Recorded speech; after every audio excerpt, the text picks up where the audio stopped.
L'idée, c'est de couvrir un champ très large pour se poser la question du comment mieux dire, comment mieux lire, comment mieux écrire à partir des mots.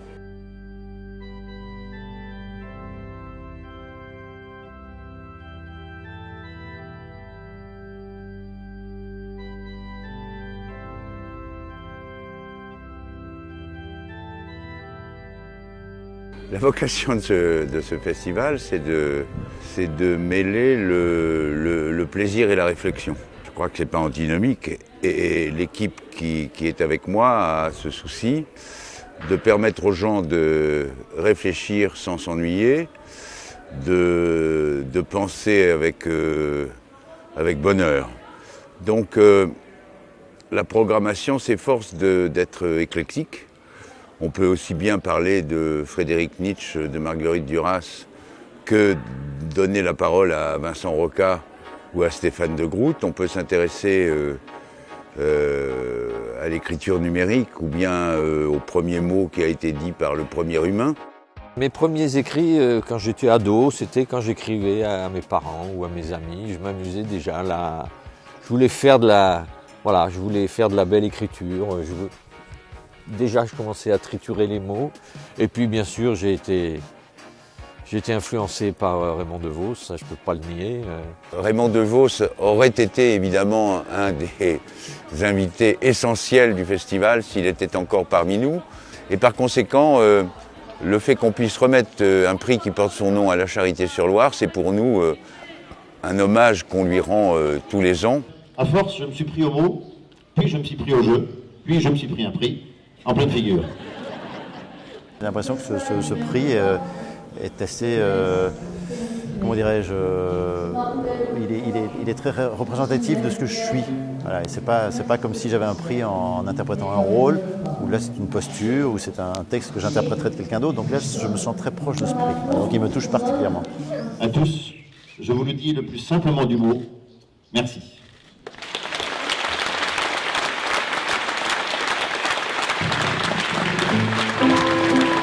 Nous avons la chance d'avoir au ministère de la Culture un certain nombre de gens qui aiment ce festival et qui ont effectivement aidé.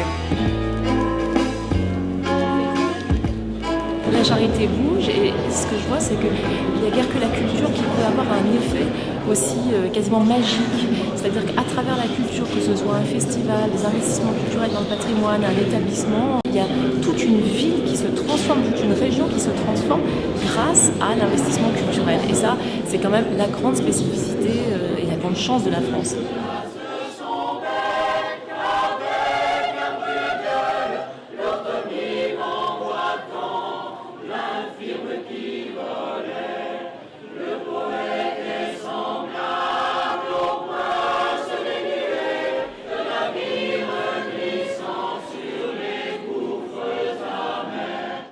Les amis qui sont venus depuis 2005 parlent du festival généralement avec générosité. Du coup, quand on appelle les gens pour leur proposer de venir, la réponse est le plus souvent positive. C'est vrai que des gens comme Éric Orsena, qui est maintenant le nouveau président d'honneur, ou André Dussolier, qui est un des grands acteurs de cette génération d'acteurs nés dans les années 50, sont des gens qui toujours ont dit on a envie de venir. Et peut-être que le 10e anniversaire a aidé, c'est-à-dire que le fait que ce soit les 10 ans, bon, ils se sont dit c'est le moment de venir. Il y a de quoi, dans ce genre de festival, pouvoir faire entendre au public des choses qui sont tombées dans l'oubli, qu'on n'a pas l'occasion d'entendre beaucoup au théâtre ou ailleurs, ou à la télévision. Ça m'est arrivé quelquefois il y a longtemps. Maintenant, c'est pratiquement fini. Tout cet aspect méconnu de certains auteurs, on peut le faire entendre à l'intérieur de ce festival. Je trouve que c'est vraiment bien. On a l'impression que la ville s'est emparée du festival des mots et que tout le monde participe, quoi, hein, que ce soit les commerçants, les vitrines, j'ai vu, il y a vraiment... et le mot, c'est fondamental aujourd'hui. Aujourd'hui, je dirais que ça a toujours été de tout temps important, le pouvoir qu'on acquiert grâce au langage.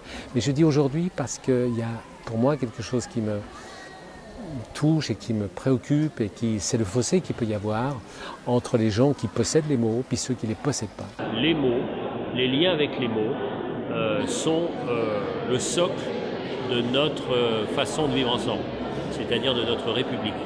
Donc participer à la connaissance des mots, à la renaissance des mots, à l'attention portée aux mots, me semble une action tout à fait républicaine. Et de plus en plus, et notamment aujourd'hui, nous avons besoin de resserrer les liens de la République.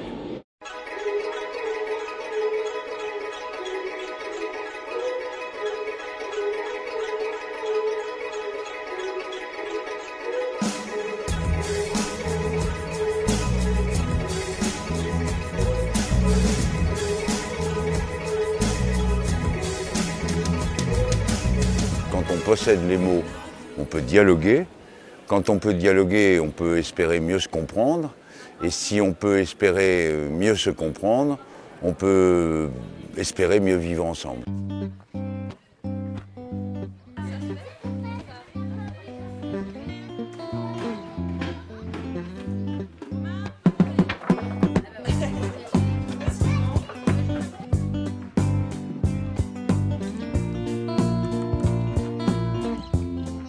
Les ateliers, je les commence à partir du mois de février, même des fois janvier. Je viens toutes les semaines à la Charité. Il y a énormément de gens qui travaillent, chacun avec sa spécificité, sa fonction, par exemple pour les installations. Et moi, ce que j'adore, c'est de pouvoir réunir un peu tous ces gens-là. Par le fait que je sois un petit peu à droite, à gauche, dans les écoles, dans les collèges, au service technique, à la ville, au centre social, en fait, j'ai l'impression de créer du lien. Et bon, pour moi, ça, c'est vraiment absolument, c'est génial.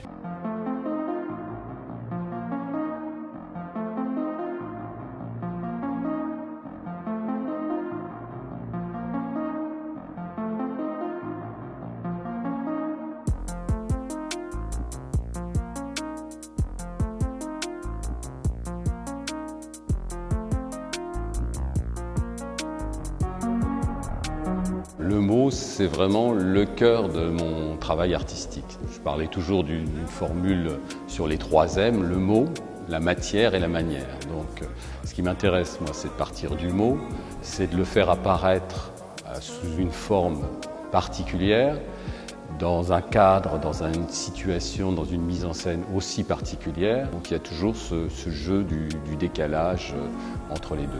On est chacun, tous, en relation avec cet outil qui est le mot, qu'on assemble soi-même. Donc c'est une porte d'entrée formidable pour pouvoir s'adresser au public le plus large. Je crois que je fais partie un peu d'un paysage composite et effectivement, moi je suis plutôt sur la dimension plus visuelle, mais elle s'inscrit dans un rapport complémentaire aux arts vivants, aux arts poétiques et à tout un ensemble. Et donc je m'inscris comme une pierre à un édifice.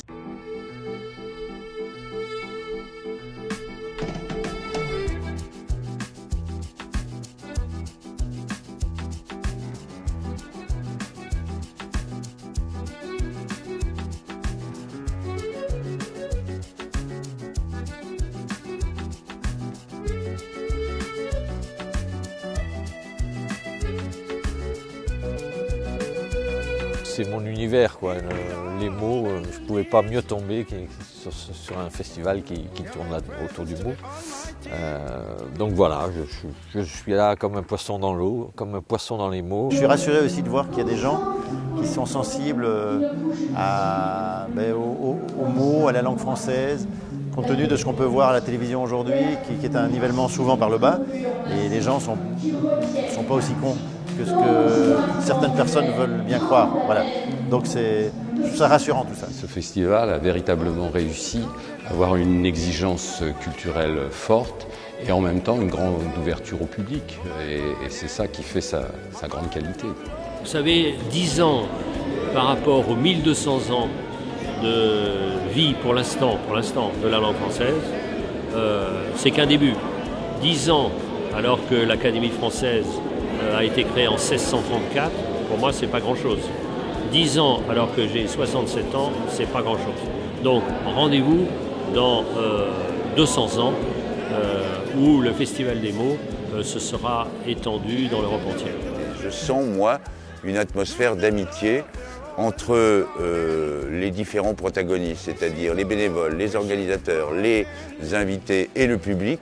Il y a une espèce de chose étrange et magnifique qui s'appelle, je ne sais pas, la connivence, la complicité, on va dire, une vraie complicité.